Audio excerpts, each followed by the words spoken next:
I will explain why we have vibrations in the gimbal when placing the low-noise propellers in our Mavic.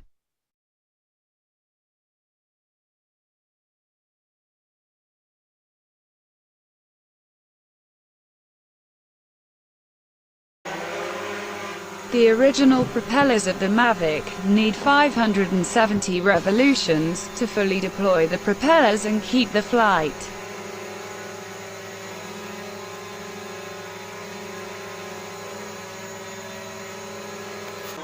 However, when installing the low-noise propellers, it only needs 500 revolutions to maintain the flight. When not reaching 570 revolutions, the low-noise propellers do not get to deploy in a straight line. This produces an imbalance in the propellers. The solution is to lubricate the rivets of the propellers so that they are deployed at lower revolutions.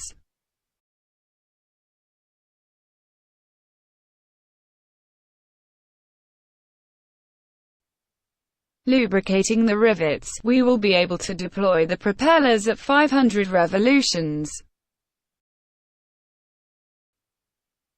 The centrifugal force deploy the propellers.